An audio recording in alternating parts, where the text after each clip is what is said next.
जाने किस कलम से लिखा है नसीब मेरा, ऊंट पे भी बैठा हूं तो कुत्ते काट खाते हैं। परंतु मैं आप सभी को सैल्यूट करना चाहता हूं।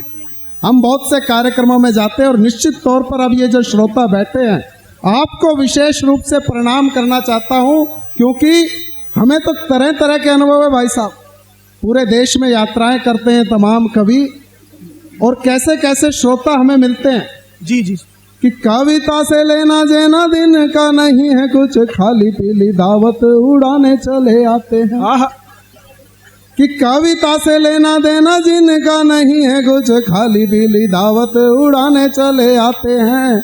और कुछ पत्नी से पीड़ित पुरुष यहाँ चैन के दो पल भी बिताने चले आते हैं। ग्लैमर की आस लिए श्रोता कुछ मन चले, अखियों की प्यास ही बुझाने चले आते हैं। पर कुछ कविता के रसिक तुम्हारे जैसे कवियों का हौसला बढ़ाने चले आते हैं। पर कुछ कविता के रसिक तुम्हारे जैसे, बहुत अच्छा भैया, वाह। जाने किस कलम से लिखा है नसीब मेरा, ऊंट पे भी बैठा हूँ तो कुत्ते काट खाते हैं।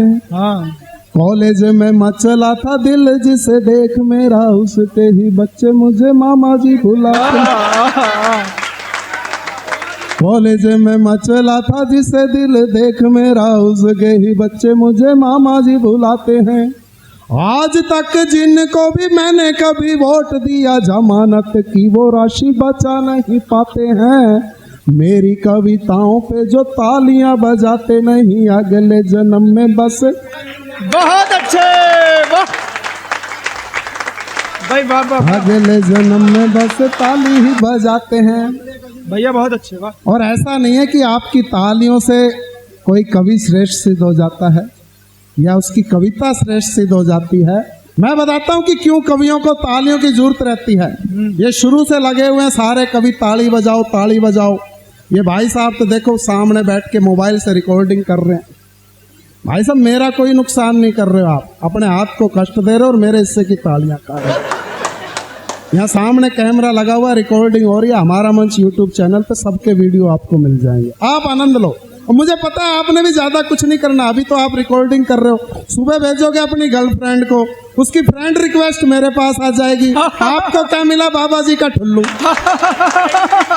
बहुत अच्छे, वाह भाई, क्या बात है, वाह बाबा। क्यों कवियों को तालियों की जरूरत पड़ती है? और बात समझ में आ जाए तो जितने भी यहाँ पर बैठे हुए हैं, खाली कुर्सियों की भी जिम्मेदारी आप पर है, समर्थन करना मेरा आगे से लेकर पीछे तक जी। कि जिस तरह से गीत को संगीत की, गुरमीत को हनीप्रीत की, कि जिस तरह से गीत को संगीत की, गुरमीत को हनीप्रीत की, सपेरे को बीन की, जलोटा को जसलीन की, मछली को पानी की, बुढ़ापे को जवानी की, जवानी में गठजोड़ की, मूछों को मरोड़ की, बच्चों को संस्कार की, व्यापारी को बाजार की, मरीज को डॉक्टर की, नेता को वोटर की, समोसे को आलू की, बिहार को लालू की, मोदी को बड़ाई की, राहुल को लुगाई की, फेसबुक पर लाइक की, सैलरी में हाइक की, चोर को मौके की, मौके पे चौके की, गालों पे लाली की, और जीजा को साली की जरूरत पड़ती है, माँ कसम। इसीलिए हम कवियों को आपकी ताली की भाई, वाह वाह भैया, बहुत अच्छे, वाह। तो बजा सारे जोर से ताली, जय काली कलकत्ते वाली, कोई कभी ना जाए खाली। और जो ना पीटे अब भी ताली, उसको पीटेगी घरवाली। हाँ, ये देखो, ये घरवाली के डर से बजाइए कुछ लोगों ने तो लास्ट में। भाई साहब अच्छे अच्छे कांप जाते हैं, ये चाहे हमारे वीआईपी गेस्ट हों, ये बड़े बड़े कवि हों, या सामने जितने भी हमारे वकील साहब हों, घरवाली के नाम से अच्छे अच्छे कांप जाते हैं। और क्यों कांप जाते हैं? कि शादी होते ही पति की खींच लेती डोर बीवी, और फिर कभी उसे ढीला नहीं छोड़ती। कि शादी होते ही पति की खींच लेती डोर बीवी, और फिर कभी उसे ढीला नहीं छोड़ती। भूल से हो जाए भूल, भूलने ना देती उसे, ताना मारने का कोई मौका नहीं छोड़ती। भाई साहब ऐसे ऐसे ताने मारेंगी, और एक ताना तो सबने सुना होगा जितने भी यहाँ पर बैठे हैं कि ये तो मैं थी जो तुम्हारा घर बस गया, कोई और आ जाती तो नाच नचा देती। हाँ, जो जो नाच रहे उन्होंने ही तालियां बजाई हैं। कि शादी होते ही पति की खींच लेती डोर बीवी, और फिर कभी उसे ढीला नहीं छोड़ती। भूल से हो जाए भूल, भूलने ना देती उसे, ताना मारने का कोई मौका नहीं छोड़ती। फड़ फड़ करता है ठंडी आहें भरता है, फड़ फड़ फड़ फड़ फड़ फड़ फड़ फड़ करता है ठंडी आहें भरता है। मारती भी नहीं किंतु जिंदा नहीं छोड़ती, मरने के बाद भी तो पति को ना चैन नहीं, सत्यवान का सावित्री पीछा नहीं। मरने के बाद भी तो। और भाई साहब एक ताना और मिलता है, आप घर से बाजार से कुछ भी लेकर के जाओ, देखते ही पहली रिएक्शन क्या होती है धर्म पत्नी की? कुछ भी ले आते हो, कुछ भी ले आते हो। मैं भाई साहब एक बार साड़ी खरीद करके लेके गया, बनारस गया था कवि सम्मेलन में। मैं कि चल एक बनारसी साड़ी ले चलूं, खुश हो जाएगी।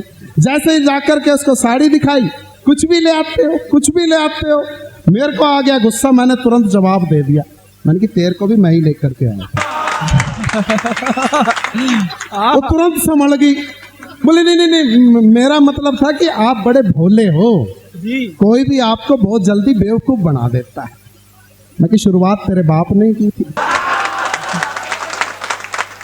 उसको आ गया गुस्सा, बोले पापा का नाम बीच में कैसे लिया है? उनके सामने तो तुम्हारी जुबान नहीं खुलती। अभी रुको, मैं तुम्हारी बात करवाती हूँ। उसने भाई साहब तुरंत मेरे ससुर जी को फोन मिला दिया। 5 मिनट लगातार मेरी बुराई करी, खूब बकवास करी, और बोले लो बात करो पापा जी से, पापा जी बात करेंगे। मैं कि लग करवा। अब मैंने क्या कहा?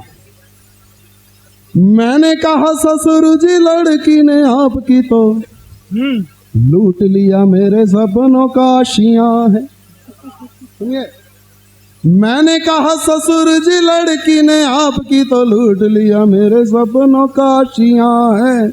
सपनों में आजकल दिखते हैं नीले ड्रम। वाह,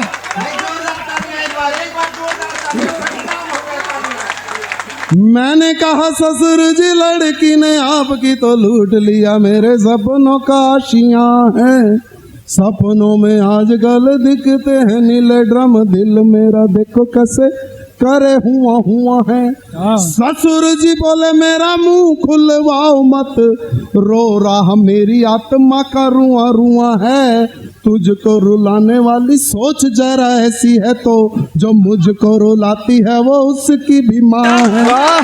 तुझको रुलाने वाली सोच जरा है। भाई भैया बहुत अच्छे, वाह वाह वाह। मुझको रुलाती है वो उसकी भी माँ है। मैं राष्ट्रीय संयोजक जी का अभिनंदन कर रहा हूँ, राष्ट्रीय अध्यक्ष होने के नाते। अच्छा, एक और समस्या है भाई साहब जी भैया, शॉपिंग। और शॉपिंग भी अगर साड़ी की करनी पड़ जाए, भाई साहब हर मौके पे नई साड़ी चाहिए। आदमियों के देख लो, आप यहाँ बैठे हुए जितने भी, मुश्किल से 5-6 कलर में सारी दुनिया से बच जाती है। और भाई साहब इंद्रधनुष के 7 कलर होते हैं, 7 कलर में 70 शेड्स होती हैं, 70 शेड्स में 700 कंट्रास्ट होते हैं। कोई वो कहते हैं ना, हरि अनंत हरि कथा अनंता, कहानी खत्म ही नहीं होती। कि उलट पलट देती दिन में दुकान कई पर, कभी ढंग की न साड़ी कोई जचती।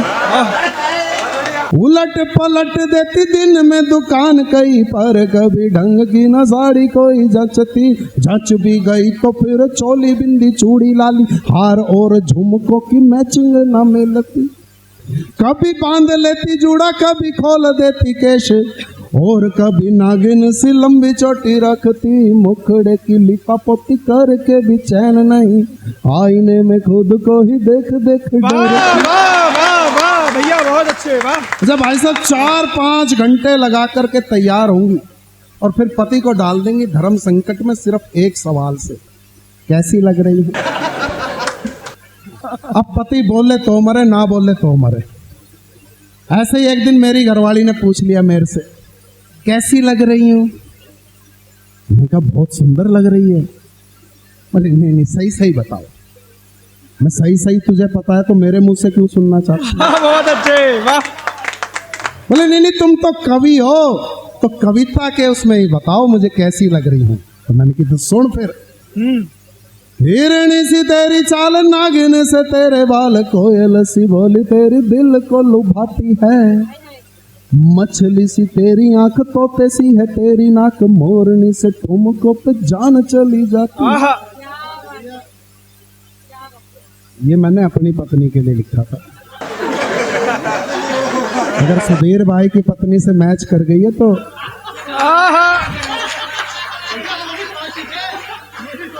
इसे सिर्फ इत्तेफाक माना जाए, संयोग। डिस्क्लेमर दे रहा हूं मैं कि हिरणी सी तेरी चाल, नागिन से तेरे बाल, कोयल सी बोली तेरी दिल को लुभाती है, मछली सी तेरी आंख, तोते सी है तेरी नाक, मोरनी से ठुमकों पे जान चली जाती है। पर जिसके लिए लिखा उसने क्या जवाब दिया? सुन ऐसी उपमाएं वो नजारा मुस्काए, बोली तेरी कविताई मुझे तो ना भाती है, गधे सा तू रेंगता है, लंबी लंबी फेंकता है, पशुओं से भी क्या कोई तुलना की जाती है। मैंने कि नहीं आई पसंद? बोली ना। अरे हो गया। ये पता नहीं चला माड़ा पहना रहा था या चढ़ा रहा था। भैया जैसा स्वीकार कर लो, ये दादरी का प्यार है। बहुत अच्छा। मैंने कहा नहीं पसंद आई तो चार और सुन।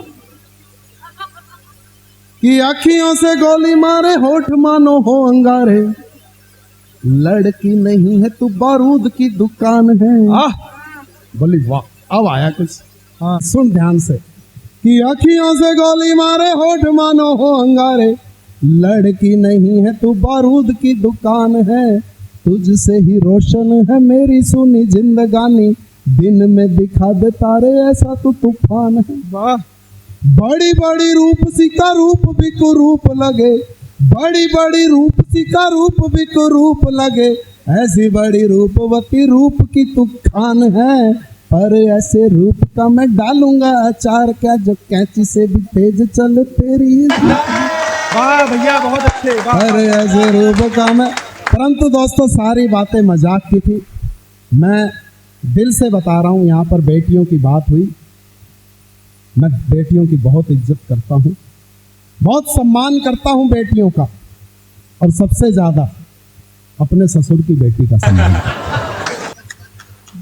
और उससे भी ज्यादा अपने ससुर की छोटी बेटी का सम्मान। परंतु सच्चाई जो है वो कहनी पड़ेगी इस मंच से जी। कि सलीके से, कि सलीके से सजा समरा अजायब घर सा लगता है, कि सलीके से सजा समरा अजायब घर सा लगता है, मगर एक सांस लेना भी वहां दोपहर सा लगता है, दीवारें खिड़कियां दरवाजे पर्दे सब है बेमतलब, वो होती साथ जब मेरे तभी घर घर सा। बहुत अच्छे। बहुत ही साथ जब मेरे तभी घर घर सा लगता है।